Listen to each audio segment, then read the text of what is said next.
It is early morning and HMAS Warrnambool is in the Arafura Sea where it will be involved in one of our biggest border operations, with the Navy, Department of Fisheries and Customs all combining to stop illegal fishing boats poaching in our rich northern waters.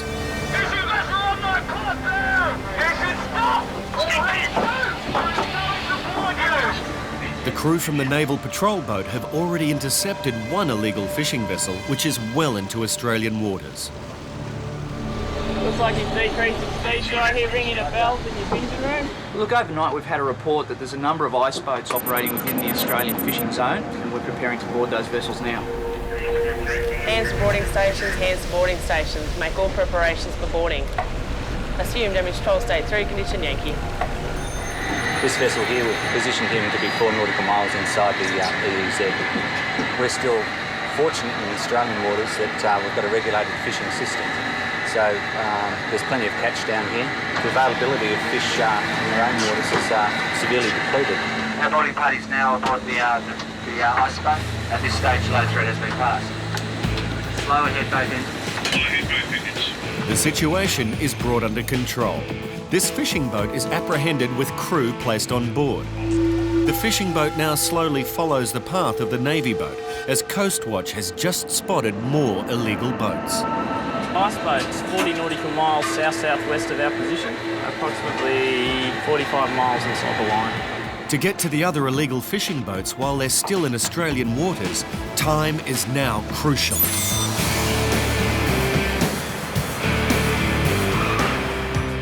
Every week, hundreds of unclaimed or redirected bags are examined by customs, and sometimes officers have to deal with some very bizarre contents. It just felt odd, didn't feel right. Felt to me straight away, felt like a joint of meat. I could feel like knuckle or something like that, and real soft. And then we started opening the bag and got a whiff of what definitely felt like, smelt like meat that appeared to be a head of something or some type of animal. It's one of the most unusual things I've seen here in all my time at the airport, definitely. Very unusual. We've got to make sure of the health concerns as well. You know, it could be full of blood or inside the package as well. For health and security reasons, unclaimed bags can be of great concern, and officers need to identify the owners as quickly as possible. We've got to try and work out if he's already in Australia, if he's not here. If he has arrived in Australia, if they've declared it, well, there's not going to be any problem as far as I can see. But we don't know that yet. So firstly, officers need to determine exactly what is in the bag. I've never seen it before in all my time here, so I don't know what it is. To think that it wouldn't come to notice by from some authority. So it's possible you could maybe get it through, but it'd be pretty silly to try it on, I think. If it is a dead animal or part of an animal or other remains and it's undeclared, someone will have both customs and quarantine, or maybe the police, to answer to. While in our northern waters, sailors do a time sink and the chase is on to apprehend as many illegal boats as possible. And we'll certainly be monitoring our radar, looking at the best angle of approach. In these current weather conditions, there's not too many advantages we can take with things like sunrise or sunset, or the position of the sun, or rain showers. So we'll try and make the most of those sorts of elements as they present. Otherwise, you'll be straight in. So this looks like a coordinated move. We have all the other fishing vessels to the south of us now altered to 280 and have come up in speed. Fishing vessel 1,000 yards on my port bow. This is Australian warship Warrnambool. As the warship makes itself known to the fishing boat, the illegal vessel tries to use the conditions to escape capture, taking the patrol boat deeper into the storm front. The Horn is no threat. Maybe this will be.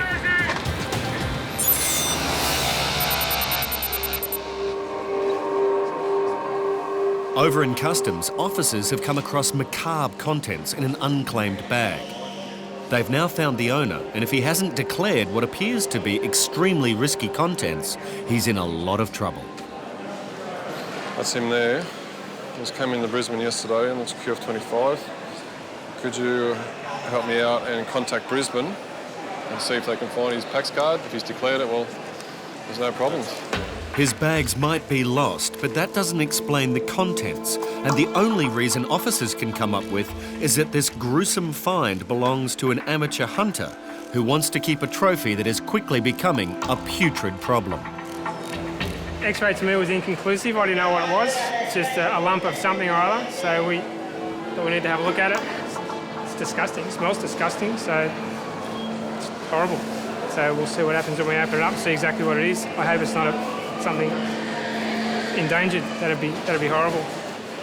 There's definitely 3 bags that we looked at for this passenger that was mishandled. Well, let me just check again, but there's definitely 3. And that multicoloured 27 is probably that bag that we're talking about. Yeah. But let me just check again. Oh, well, yeah, we definitely need to know what's up with the other bags. Thanks, Pete. So the owner has more than one missing bag. And faced with what appears to be a dead animal in one of his bags, officers have good reason to be a little anxious. Solutions 470, 4000, slow head open. Delivering course to starboard. Very good. As the rain beats down, the illegal fishing boat is still proving to be elusive. During the approach phases on these vessels, they were using all the elements available to them to try and deter us from getting on board and conducting our operations. They were doing things such as driving into rain showers, heavy rain showers, in the hope that we would lose visual contact with them and radar contact. Manoeuvring options as well to try and deter us from getting too close to the vessel, and also launching our boat. This is Australian warship! You should stop and heave to! I'm going to board you!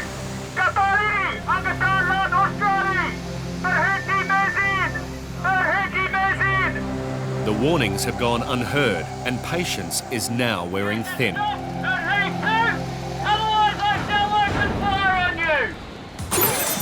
Tens of thousands of parcels enter Australia every day. Some are legitimate, many are not. It's a consignment of 2 printer cartridges being sent air freight overseas from one individual to another. This is a little bit odd because these printer cartridges are readily available here in Australia. The cost of air freight is quite high, so there's no reason that anybody would do this. It's not economical at all. It's very unusual, and that rang alarm bells for us. The officers have brought the printer cartridges to the airport, where they have the tools to help customs detect drugs. Now, just have a look at the screen. Are they refills for a printer? You can see that there's something organic in there, and it's inconsistent. There's definitely something foreign inside that cartridge. We're not happy with it at all. We're now going to conduct some further tests to find out exactly what it is.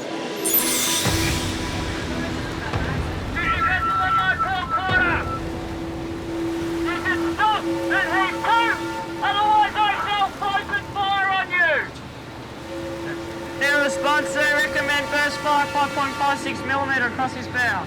Stand by. The illegal boat has 2 choices: stop or run the gauntlet of a fully armed naval vessel.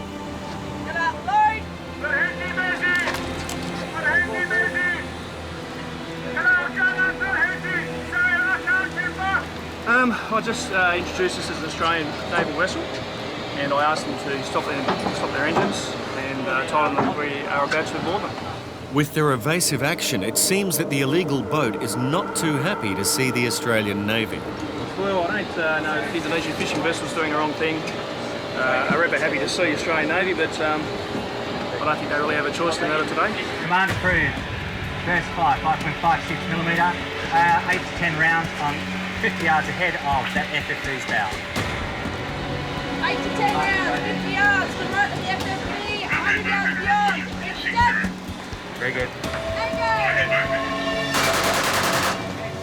With iron-like nerves, the illegal vessel still shows no fear, knowing that while the Navy boat is chasing him, other illegal boats are attempting to escape across our sea border with their lucrative catch.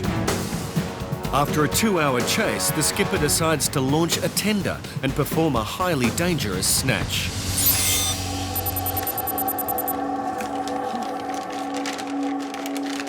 While the printer cartridges appear normal, Nicole and Lewis want to run dogs over the parcel before they begin to open it. I'm just standing here in position, waiting for the dogs to come past. There's another officer just across from me, and she's also holding something that does not contain drugs, and that's just to confirm that we do get a positive reaction. Dogs have noses hundreds of times more sensitive than humans, and if Nicole's parcel does contain narcotics, the dogs should react. The dog will sit if it's a positive reaction. Good dog. Good boy.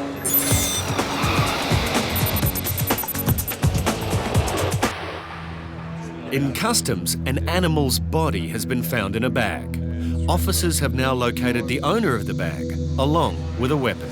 The passenger appears to have imported a firearm with them when they arrived yesterday, so all guesses would be that he's been overseas in around Russia maybe. He's maybe shot this animal, which we don't know what it is at the moment, and he's brought it back. You would safely assume that he's got a permit. We still have to find that out with quarantine. Moose or bear? So he has a permit to import hides and skins. Yeah.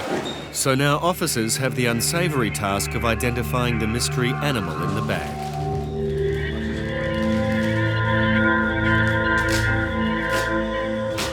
Franco has just arrived back home from a holiday with his family in Italy, and he has a problem. Or maybe two problems. So you've got two women? You can got two women. What a headache, what a headache. What a headache. Never ever going to tell me. Never. Which one's your wife? That's your wife, and this one? This is my sister. Your sister. So you're the boss of these two? No, I'm a nobody. If I was a boss, they won't be there. Franco has broken the golden rule of travel. He didn't pack his own bags, so he's not sure what's in them, and the quarantine X-ray has picked up something suspicious. Packed all your own bags? Sorry? Packed all your own bags? She did. Yep. You were there when she packed them? No? I asked a few questions, but she can answer. Well, right. Answer the question. You packed all your own bags? Yeah. Know what's in your bags? What's in there? Yes? He asked you a question. Shush, what are you talking about? And everything in the bags belong to you? Yep. Okay, great, thank you. We're just going to have a look now, see if there's some food in there. Well, I don't know, we can ask them a question and they say, we're going to declare it. And I'm looking a little bit red of face, you see?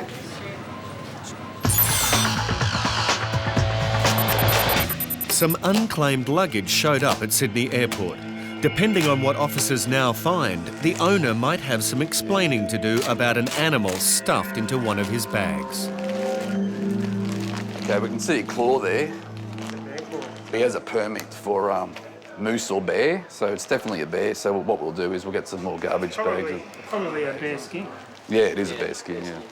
There it is. He still has to have a CITES because if it is a protected species, then CITES need to issue him with a certificate to allow him to bring it in, destroy it and bring it. It's part of the import conditions. Yeah. CITES is the Convention on International Trade in Endangered Species. It was established to ensure that international trade does not threaten the survival of wild animals and plants. However, it does not determine whether hunting is allowed in a particular country. It's the country of where the bear's killed that decides that it's okay to be killed. It's not us. We're just letting it into the country or not letting it into the country. That's what we decide. So, yeah, that's the Russian Federation's decision that those things can be hunted. The hunter had all his paperwork in order and all required permits to import the bear into Australia, with a few conditions imposed. It has to be sent to an approved taxidermist with the appropriate documentation, and then it has to be treated. So. Having filled out all the right paperwork, the hunter was reunited with his trophy the following day. Franco and his wife and sister have been stopped at quarantine. Officers are searching for possible food items, but only the girls know what's in the bags. Are you aware there might be food in here somewhere? No? So sweets, so that's food. No, but sweets is food. Quarantine officers have also discovered that Franco has made a big mistake. By trying to help his family, he's filled out all the declaration cards, which is illegal. Yeah, see, You shouldn't be filling out the card for them. You should let them fill it out. And if you can't understand it, I'm sure that the flight attendants... Could you quiet, please? Oh, what Could do you they quiet, do? please? Sorry. Because I read English. I asked you a question before. Yeah. Why you like the pipe? Because I mean, I don't know. So you tell I put in the rubbish and I'm Ma'am, in the ear. if you don't understand next time, maybe if you ask the flight attendant, they might get you one in Italian. They'll get one in Italian for you. They'll have one in your own language. All of the food is allowed, but it should have been declared. We're just going to give you a warning this time. Next time, you can't fill out these cards for them, all right? That's all right. You don't speak English, you can go and be free. You can go. Go. You can go and be free. Thank you very much. Have a nice day. All right. Bye-bye. This time, Franco was given a warning, and he says next time he intends to travel alone. 180 nautical miles north of the Australian coastline, an illegal fishing boat is ignoring commands and refusing to surrender, so a snatch party is getting ready to board the boat. What they have to do is wait for us to get in a position where we can offer cover to them via the gunner before we insert in case there's any uprising of the crew on the fishing vessel. So what we're doing here is just getting ourselves in a position where the ship can cover the boarding party. The snatch party on the tender sit in the ship's wake, waiting for the order. Just observed an increase in smoke coming from the vessel and they've increased speed. XO? Yes, sir. Is this too fast to insert? Yeah, happy, sir. I was going to send my boat! The illegal vessel uses the high seas and rough conditions to try and outrun the Navy tender. It is futile. Vessel is altering course to port in an attempt to avoid us boarding them. First member of boarding party embarked, second man getting on board now, third member on board now. This is the most dangerous part of the operation, as officers don't know what they are about to be confronted with. There may be no toner in the printer cartridges, but someone was still hoping to print a lot of money with them, and now officers will determine exactly what kind of narcotics are concealed. On the image, we could see that there was sort of two compartments inside, right. So I think it's probably in this roller and maybe in that part. Okay, what we're going to have to do then is get the ends off it, or at least one end off it, and see how we go. It's a fairly good concealment, this one, because you can see they've got a lot of trouble to make it look like a real cartridge and put it in the void space. Considering how much money these guys got to risk in this, I can imagine them putting a lot of effort in like this. Nicole and Lewis need to be careful not to damage the evidence. We try to disturb the package as little as possible because that increases the chances that the AFP can do a successful controlled delivery. So we won't actually touch the other cartridge, we'll leave that intact and rebuild this one and put it back in the box and seal it up, make it look just how it did when we found it. Okay, and here we've got a plastic bag full of tablets inside, and they look like ecstasy tablets. They've got a picture of a Mitsubishi symbol on them, which is a commonly known symbol to put on ecstasy tablets. There is one final test that Lewis wants to try. The narco pouch, a presumptive test that will indicate if the tablets are ecstasy. Okay, I'm just putting a small part of the tablet into the narcotics kit. Just see how we go with it. We're expecting either a black or a very dark brown at this stage. Okay. Yeah, definitely MDMA, methamphetamines. It's a real Mitsubishi. Okay, very good. The printer cartridges contained around half a kilo of ecstasy with a street value of over $100,000. Investigations are continuing and the importer could face up to 25 years in jail. Ordering 165. Ordering 165. Illegal fishing boats are not only invading our waters, but there is a serious impact on our environment. There's serious depletions of fish stock is evident in areas where these boats are operating.